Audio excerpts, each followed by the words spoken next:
5 लाख लोग उस रैली में आएंगे, पूरे देश से लोग आ रहे हैं। और मैं समझता हूँ हनुमानगढ़ में जो मैंने आज उत्साह देखा है, उस ढंग से लग रहा है कि यहाँ तो कम से कम 5 और 7 हज़ार के बीच में लोग आएंगे। और 5 और 10 कम किए तो आप 100 रुपये बढ़ा के अगर 10 रुपये कम भी कर दो तो उससे कोई फ़र्क नहीं पड़ता। और लेकिन ये सरकार की मजबूरी भी होती है कि सरकार चलानी होती है, फिर भी हमने 3500 करोड़ रुपए का घाटा उठाया है। इसलिए हमें उससे भी सावधान रहना है। आपस में हाथ मिलाना, ये थोड़ा सा इससे अभी अपना बचाव रखें, मालाओं में भी कमी रखें। लेकिन मैं ये कहना चाहता हूँ, जो महंगाई जबरदस्त बढ़ रही है, आज डीजल और पेट्रोल 100 के पार जा चुका है, उससे हमारी हालत खराब हो गई। किसान बिजाई नहीं कर पा रहा है। मैं धन्यवाद देना चाहता हूँ राहुल जी को। किसानों के मामले में आप याद करो, पंजाब में ट्रैक्टर रैली की और उन्होंने घोषणा की थी, मोदी जी आप तानाशाह बने हुए हो, आपको घुटने टेकने पड़ेंगे। और आज वो दिन आ गया है कि तीनों कृषि कानून लेने पड़े और गलती और मांगी है। इसलिए साथियों, आज लड़ाई बीजेपी और कांग्रेस की नहीं है, लड़ाई है न्याय और अन्याय की। पूरे विश्व में देश की बदनामी करा दी, तो देश का सत्यानाश कर दिया।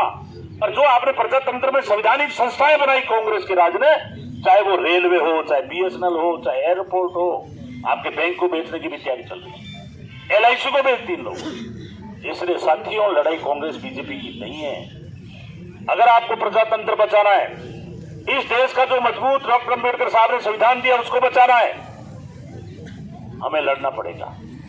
जिस तरह से गोरों से लड़ी थी कांग्रेस, और चाहे उनको शहीद होना पड़ा, और गांधी जी के नेतृत्व में हमने आजादी प्राप्त की, और उसी गांधी को 48 में गोली मारने वाले ये RSS का ही नाथुराम गोडसे, ये देश के भक्त कभी नहीं रहे। इसलिए मैं निवेदन करने आया हूं। मैं तो आपके बीच का कार्यकर्ता हूं, मैं भी किसान हूं, लेकिन मुझे पार्टी ने जिम्मेवारी दी है, मेरी ड्यूटी है कि लोग किसी कारण से कांग्रेस से दूर हो गए या RSS का इतिहास को कोई नहीं जानता हो। कांग्रेस 1885 में पैदा होकर आजादी की कितनी बड़ी लड़ाई लड़ी, उनको थोड़े थोड़े लोग भूल गए कि अपन लोग भी घर में परदादा का उससे पीछे वाली पीटी का फोटो नहीं होता है तो भूल जाते हैं। उसी प्रकार एक आज बात को बार बार अपन नहीं कहेंगे तो धीरे धीरे बात दिमाग से निकल जाती है। और ये इतने षड्यंत्रकारी लोग हैं कि देखो, आप सरदार लड़ रहा है, ये खालिस्तानी है, किसान जाट लड़ रहा है, ये आतंकवादी है, मुसलमान लड़ रहे हैं, ये पाकिस्तान से मिला हुआ है, दलित लड़ रहे हैं, ये नक्सलवादी है। मतलब सबके लिए इनके पास षड्यंत्रपूर्ण शब्द हैं। और ये पहला प्रधानमंत्री है कि आंदोलनकारियों को आंदोलनजीवी बना देता है, आतंकवादी बना देता है, खालिस्तानी बना देता है। मेरा कहने का मतलब है, मैं डेमोक्रेसी में जीने वाला आदमी हूँ। आप भी डेमोक्रेसी में भरोसा रखते हो। आज सरपंच, प्रमुख, प्रधान, MLA, हम जितने भी लोग हैं, ये संविधान की देन है। अगर आज डेमोक्रेसी का संविधान नहीं होता तो गोविंद मेघवाल का बेटा आज कैबिनेट मंत्री नहीं बन सकता। ये संविधान की ताकत है। इसलिए मैं आपसे आग्रह कर रहा हूं साथियों, आज आप चाहे साधारण व्यक्ति हो, कल कौन विधानसभा में जाए, कौन सरपंच जाए, कौन प्रमुख जाए, यह है संविधान की ताकत। या पाकिस्तान की तरह मिलिट्री शासन नहीं लग सकता था। पूरे विश्व में बेइज्जती करवा दी इस आदमी ने और महंगाई बढ़ा करके तोड़ दिया। और इसको पता नहीं दिख रहा है, अडानी और अंबानी ने विदेश के अंदर बंगले ले लिए। तो मुझे तो लग रहा है मोदी जी की भी तैयारी है, जानेंगे। तो किसी ने कहा था मैं फकीर हूं, कभी भी जोड़ा लेके चल दूंगा। सारा माल बेचे जा रहा है जैसे ये घर का हो, क्योंकि मैं बाप का कहूंगा तो थोड़ा अच्छा नहीं हो, अच्छा शब्द होगा। ये ऐसे बेचने में लगे हुए, इनके घर का माल है। इसलिए हमें डेमोक्रेसी को बचाना है। कांग्रेस के नेतृत्व में देश को मजबूत करना है। जैसे आजादी दिलाई, उसी प्रकार जो अंग्रेजों के मुखबिर है, ये RSS के गुंडों बदमाश काबिज हो गए, हर संस्थाओं में काबिज हो गए।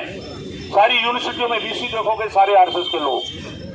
चाहे हमारा हाई कोर्ट हो, चाहे कहीं भी नियुक्ति करनी हो तो RSS। और एक बड़ी बात पता है कि नहीं, आने वाले समय में IAS भी डायरेक्ट लिए जा रहे हैं। फिर तुम्हारे घर के बच्चे IAS नहीं बन पाएंगे। हमें जो सीमा पे लड़ने वाला किसान का बेटा है जो आए दिन गोली खा रहा है, इसलिए मैं आपसे कह रहा हूं साथियों, IAS डायरेक्ट ले रहे हैं। सारी संवैधानिक संस्थाओं पे RSS का कब्जा हो गया। वो लोग सारे आतंकवाद में भरोसा कर रहे हैं, क्योंकि जब किसान को आतंकवादी कह रहे हैं, जो जमीन चीर करके अनाज पैदा करके देश को पालने का काम करता है, इससे कोई बुरी बात नहीं हो सकती। इसलिए मैं आपसे नमन कर रहा हूं, नमस्कार कर रहा हूं और कह रहा हूं कि जिस तरह से 700 किसान शहीद हुए, हमको भी 12 तारीख को इस महंगाई के विरुद्ध में, बेरोजगारी के विरुद्ध में, इनकी जो षड्यंत्रपूर्ण नीति हिंदू और मुसलमान को लड़ाने की पूरे देश में साजिश करके दंगे करवा दिए, इन सारी साजिशों के खिलाफ हम लोग इंडिया कांग्रेस की तरफ से जयपुर में विद्याधर नगर में रैली रखी है। मैं आपसे आग्रह करने के लिए आया हूं कि हम लोग सभी मिलकर के, और पार्टी की तरफ से भी हमारे एमएलए साहब है, जैसे मेरे क्षेत्र में मैं व्यवस्था कर रहा हूं, मैंने 60 बसें दी है, तो विनोद जी तो मेरे से भी 100 गुना मजबूत बनती है, ये व्यवस्था करेंगे। लेकिन यहाँ अच्छी परंपरा है, मैंने एक छोटी आग्रह कर रहा हूँ, आपकी अच्छी परंपरा है कि आप बिना वजह कैंडिडेट पर, पार्टी के नेता पर वजन नहीं डालते।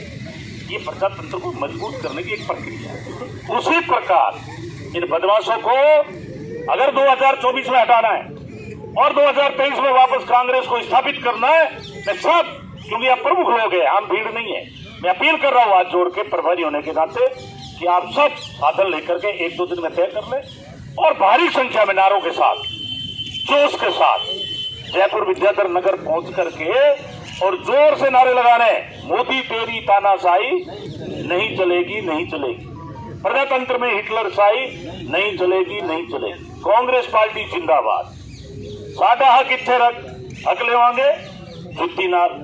इसलिए मैं आपसे आग्रह करने आया हूं कि सब हम लोग 36 कौम, क्योंकि हमारा देश जातियों का देश है, अलग अलग धर्मों का देश है।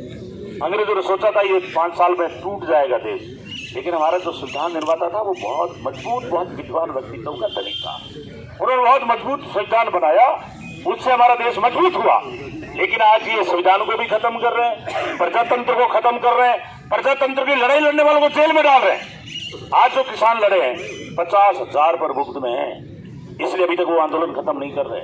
हमें भी उनका साथ देना चाहिए। इसलिए आप इस रैली में आओ, तो 23 में तो हम लोग वापस कांग्रेस को लाए और 24 के अंदर इस भारतीय जनता पार्टी के जो ये तानाशाह पैदा हो गए अमित शाह और मोदी, तो इन दोनों को पूरे देश में इनका सफाया करना है, जिस तरह से भी आपने उपचुनाव में किया है। ये है कि मुंह पे मास्क और आपस में दूरी, तीसरा वेरिएंट आ रहा है।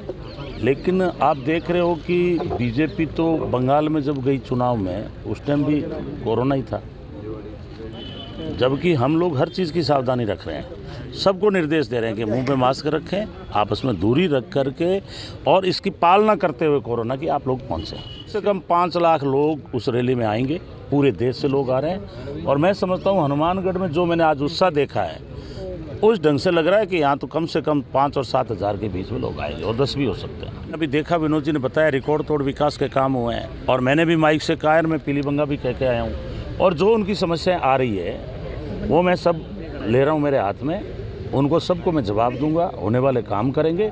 और अब जो नेक्स्ट 12 को रैली हो जाए, उसके बाद हम जिला प्रशासन की मीटिंग लेंगे, जिला लेवल पे जो काम होने वाले हैं वो जिला प्रशासन पे कराएंगे, और जो गवर्नमेंट लेवल पे होने वाले हैं वो गवर्नमेंट से करवाएंगे।